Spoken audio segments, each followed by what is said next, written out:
வர வர சென்னை போன்ற பெருநகரங்களில் சில ரியல் எஸ்டேட் பில்டர்ஸ் பண்ணுற அட்ராசிட்டிஸில் இனிமேல் ஏதாவது கேட்டட் கம்யூனிட்டியில் அப்பார்ட்மெண்ட் வாங்கணுமா அப்படின்ட்டு நம்மெல்லாம் யோசனை பண்ணுற அளவுக்கு ஆயிடுச்சுங்க. ஏன்னா எங்கே போனாலும் மோசடிங்க, எதில் கையை வச்சாலும் மோசடிங்க, ப்ராஜெக்ட் மோசடி போய்கிட்டுருக்குங்க. இந்த வீடியோ பண்ணுறதுக்கு காரணம் நான் ரீசெண்டாக படித்த ஒரு நியூஸுங்க. நம்ம சென்னை கோயம்பேடுக்கு பக்கத்தில் ஒரு பெரிய மால் இருக்குங்க. நான் பேரை சொல்ல மாட்டேன், ஏன்னா அந்த கேஸ் இப்போ சுப்ரீம் கோர்ட்டில் இருக்குது, அதனால் பேரை சொல்ல முடியாது. அந்த மாலை ஒட்டி இருக்கிற ஒரு பெரிய ப்ராஜெக்ட்டுங்க, மிகப்பெரிய ப்ராஜெக்டு. அதில் தாங்க ஒரு மாபெரும் மோசடி. அந்த வீடை புக் பண்ண கஸ்டமர்ஸ் சொல்லலாம், அவங்கள வீடை புக் பண்ண அந்த கஸ்டமர்ஸ் பேரில் நடந்த ஒரு மாபெரும் மோசடி. அது பண்ணது வேறு யாரும் இல்லைங்க, அந்த ப்ராஜெக்ட் கொண்டு வந்த ப்ரமோட்டரும் டெவலப்பர் தாங்க. வாங்க, இது என்ன பிரச்சனைன்றது வீடியோக்குள்ளே போய் பேசலாம். அந்த ப்ரமோட்டர் பில்டர் கம்பெனி பார்த்திங்கன்னா பெங்களூருலேயும் சென்னையிலையும் அப்பார்ட்மெண்ட் கட்டிக்கிட்டு வராங்க. 2015 கோயம்பேடு கிட்ட இந்த ஒரு பெரிய அப்பார்ட்மெண்ட்டை கட்டுறதா அவங்க அனௌன்ஸ் பண்ணாங்க. ப்ராமிஸ் பண்ண டைமுக்குள்ளே ஹேண்ட் ஓவர் பண்ணிடுன்னு சொன்னாங்க. ஆனால் 2021 தாங்க அந்த வீடே அலாட் பண்ணாங்க. கட்டி முடித்து கொடுக்குறாங்க சொல்லிங்க, கட்டி முடித்து கொடுத்துட்டாங்க சொல்லிங்க. வீடை அலாட் பண்ணதே 2021 தாங்க. அதாவது 6 வருஷம் கழித்து தான் வீடையே அலாட் பண்ணுறாங்க. அதுக்கப்புறம் 3 வருஷம் கழித்து தான் 2024 கட்டின அந்த வீட்டை ஹேண்ட் ஓவர் பண்ணியிருக்கிறாங்க. அதுலேயுமே சில பேருக்கு கொடுக்கலன்னு சொல்கிறாங்க. ஆனால் பிரச்சனை லேட் டெலிவரி கிடையாதுங்க. லேட் டெலிவரி ஒரு மிகப்பெரிய பிரச்சனை. ஆனால் பிரச்சனை ஒரு மிகப்பெரும் ஃபைனான்ஷியல் ஸ்கேமுங்க.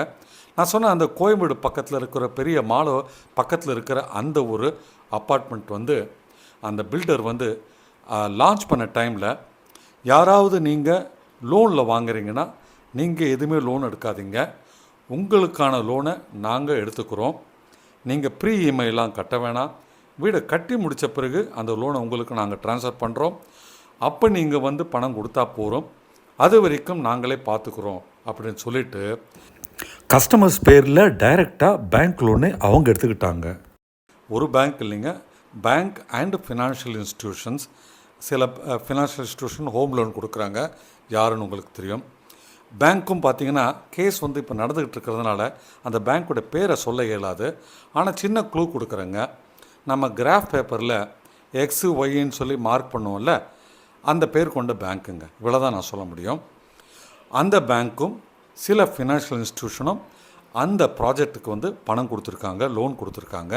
யார் பேர்லனா கஸ்டமர் டாக்குமெண்ட்ஸ் எல்லாம் வாங்கி அந்த பில்டருக்கு லோன் கொடுத்துருக்குறாங்க. ப்ராஜெக்ட் ஹேண்ட் ஓவர் பண்ணும் பிறகு அந்த லோனில் பில்டர்லேருந்து அந்த கஸ்டமருக்கு ட்ரான்ஸ்ஃபர் ஆகும், கஸ்டமரை பே பண்ணணும். பில்டரும் பார்த்திங்கன்னா இன்டர்ன் கஸ்டமர்ஸ்கிட்ட நீங்கள் யாருமே ப்ரீ இஎம்ஐ கட்ட வேணாம், ஏன்னா நீங்களே ரெண்டட் ஹவுஸில் இருக்கிறீங்க, எதுக்கு உங்கள் தேவையில்லாமல் உங்களுக்கு ஒரு பேர்டன், அதனால் நாங்கள் கட்டிக்கிறோம் அப்படின்னு சொல்லி கஸ்டமர்ஸை ஏமாற்றினாங்க. பிரச்சனை பேங்க்லேருந்து வாங்கின அந்த பணத்தை கஸ்டமருக்கும் அவங்க ட்ரான்ஸ்ஃபர் பண்ணல, அந்த லோன்ஸை பேங்க்குக்கும் அந்த பணம் அவங்க ப்ரீ இஎம்ஐ கட்டலை. ஸோ கஸ்டமருக்கு வீடு ஹேண்ட் ஓவர் ஆன போது ஏற்கனவே ப்ரீ இஎம்ஐயை பெரிய அளவில் பெண்டிங் இருந்தது. இப்போ அந்த பில்டர் ப்ரமோட்டர் இன்சால்வன்சி அறிவிச்சிட்டாங்க. விச் மீன்ஸ் அவங்க பணத்தை மொத்தமாக வாங்கிட்டாங்க. எத்தனை வீடெல்லாம் லோனுக்கு போச்சோ அத்தனை வீடுகளுக்கான பணத்தை வாங்கிட்டாங்க. ஆனால் அவங்க அதுக்கான பணத்தை ஒன்று அந்த ஓனர்ஸ்க்கு யாரெல்லாம் புக் பண்ணாங்களோ அவங்களுக்கு ட்ரான்ஸ்ஃபர் பண்ணி அவங்கள இஎம்ஐ கட்ட வச்சுருக்கணும், இல்லை இந்த பணத்தை அவங்க பேங்க்குக்கு ரிட்டர்ன் பண்ணி இஎம்ஐயை கைமாற்றிருக்கணும்.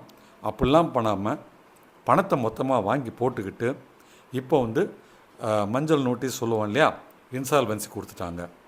ஸோ இப்போ பேர்டன் பார்த்திங்கன்னா அந்த வீடை வாங்கினவங்களுக்கு பேர்டன் ஆயிடுச்சுங்க. சில ஹோம் ஓனர்ஸ்லாம் சேர்ந்து சுப்ரீம் கோர்ட்டில் கேஸ் போட்டாங்க.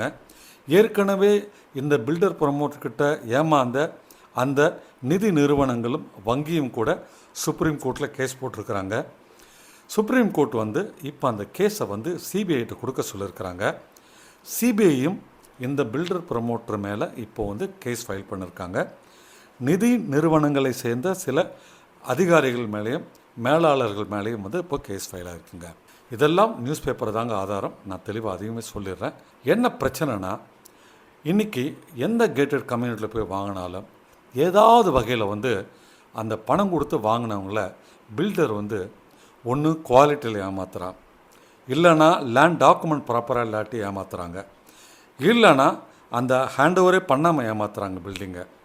ஆனால் இந்த பார்த்திங்கன்னா இப்போ நம்ம சொன்னோம் இல்லையா, கோயம்பேடு கிட்ட மாலுக்கு பக்கத்தில் ஒன்று இருக்குதுன்னு சொன்னேன் இல்லைங்களா, அந்த இடத்துல நடந்தது நிதி மோசடிங்க. இப்போ வந்து டாக்குமெண்ட்டு கை மாறணுங்க. அந்த வீடு லோன் போட்ட கஸ்டமர்ஸ்க்கு வந்து அந்த லோன் முடிஞ்ச பிறகு பேங்க்கு வந்து பணத்தை கை மாற்றி கொடுக்கணும்.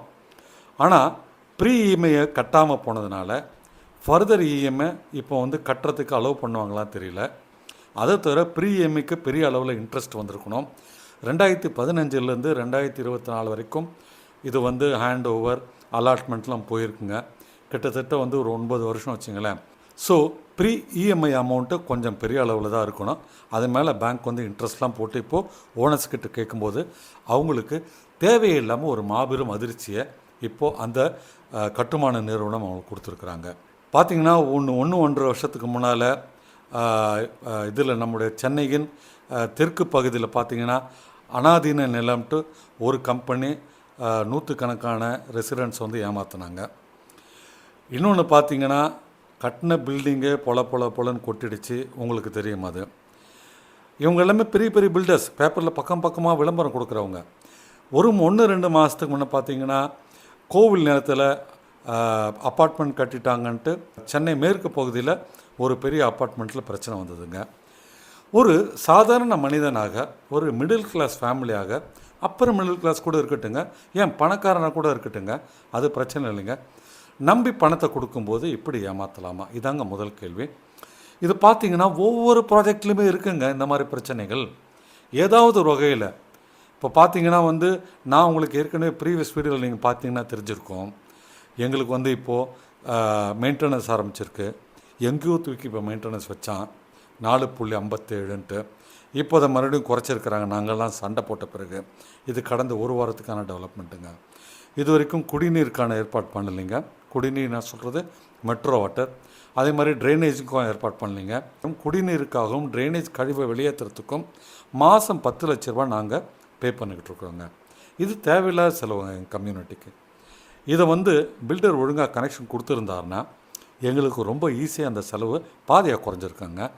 ஆனால் பணம் மட்டும் ஒரு 7 லட்ச ரூபா வந்து இன்ஃப்ராஸ்ட்ரக்சர் அப்படின்னு வாங்கிட்டார். வெறும் லைனை மட்டும் போட்டுவிட்டு இப்போ பில்டர் வந்து நாங்கள் தரமாட்டோம், கனெக்ஷன் நீங்கள் தான் வாங்கிக்கணும்னு சொல்லிட்டுருக்காரு. இதெல்லாம் வந்து பார்த்திங்கன்னா எங்களுக்கு வந்து ஆஸ் ஓனர்ஸ் வந்து ஒரு ஷாக்கிங்காக இருக்குது. பார்த்திங்கன்னா எங்களுக்கும் 2019 இந்த இடங்கள்லாம் புக் பண்ண டைமில் எங்கள் எல்லாருக்குமே சொன்னது, உங்களுடைய மெயின்டெனன்ஸ் 2 ரூபாயை தாண்டாது, 2 ரூபாயிலேருந்து 2.5 ரூபா இருக்குன்னாங்க. ஆனால் கொஞ்சம் கூட ஒரு அசிங்கமே இல்லாமல் 4 ரூபா 57 பைசான்னு கொண்டாந்து வச்சாங்க போன 10 நாளைக்கு முன்னால். இன்றைக்கி நாங்கள் சண்டை போட்ட பிறகு குறைச்சிருக்கிறாங்க. என்னன்றது நான் அடுத்து தனியாக ஒரு வீடியோ பண்ணுறேன், அதில் சொல்கிறேன். என்னென்னா இன்றைக்கி காமன் மேனை எப்படியெல்லாம் ஏமாற்ற முடியுன்ட்டு கோடிக்கணக்கில் லட்சங்கள்லாம் தாண்டிடுச்சிங்க இன்றைக்கி சென்னையில் பல ப்ராஜெக்ட்டு. ஸ்டார்டிங்லேயே கோடி, 1.5 கோடி, 2 கோடி, 2.5 கோடின்ட்டு. ஒருவேளை டாட்டாவோ இவங்களோ டிவிஎஸோ இந்த மாதிரி குடும்பங்கள் ஒருவேளை வந்து நியாயமாக இருக்கலாம். பட் மற்ற நிறைய வந்து பார்த்திங்கன்னா அங்கங்கே நிறைய பிரச்சனைகள் இருந்துட்டு தான் இருக்குது. நீங்கள் வந்து உங்கள் மனசில் ஏதாவது கேட்டட் கம்யூனிட்டியில் அப்பார்ட்மெண்ட் வாங்கலாம்னு நினச்சிங்கன்னா ப்ளீஸ் ரீதிங்க். நான் வாங்க வேணானே சொல்லலை. நல்லா ரிசர்ச் பண்ணுங்கள், அந்த கம்பெனியை பற்றி ரிசர்ச் பண்ணுங்கள். அந்த கம்பெனி கொடுக்குற அந்த மாய வலையில் விடாதீங்க. மாடல் ஹவுஸ் கூப்பிட்டு போய் அங்கே காமிப்பாங்க. Just don't fall pray. Okay, video கலராக வீடியோ போட்டு காமிப்பாங்க. Don't fall pray. நீங்கள் அந்த கம்பெனியை பற்றி நல்ல ரிசர்ச் பண்ணுங்கள். அந்த கம்பெனி ஏற்கனவே கட்டி முடித்த ப்ராஜெக்ட்ஸில் போய் விசாரிங்க தயவுசெய்து. நாங்கள்லாம் பண்ண தப்பு, அதை விசாரிக்கலை. விசாரித்த பிறகு நீங்கள் டிசைட் பண்ணுங்கள் அந்த கம்யூனிட்டியில் போய் வீடு வாங்கலாமா வேண்டாமான்ட்டு. நான் வாங்க வேண்டான்னே சொல்லலை. எந்த பில்டரும் இனிமேல் கோச்சிக்க வேண்டாம். நீங்கள் நல்லா இருந்தால் நானே உங்களுக்கு வீடியோ போடுவேன், ரெக்கமெண்ட் பண்ணுவேன், இந்த இடத்துல போய் வாங்குங்கன்ட்டு. அதனால் பில்டர்ஸ் ப்ளீஸ் கோச்சிக்காதீங்க. யாரும் ஏமாறக்கூடாதுன்ற நல்ல நோக்கில் ஃப்யூச்சரில் உங்களுக்கு வர கஸ்டமரை நாங்கள் இப்போ காஷன் பண்ணுறோம் இந்த வீடியோ மூலமாக. வாங்க, செக் பண்ணுங்கள், அதுக்கப்புறம் வீடு வாங்குங்க. இந்த மாதிரி எச்சரிக்கை வீடியோக்கள் நம்ம சேனலில் அடிக்கடி வரும். அதனால் தொடர்ந்து எல்லா வீடியோவும் பாருங்கள், சேனலுக்கு சப்போர்ட் கொடுங்க.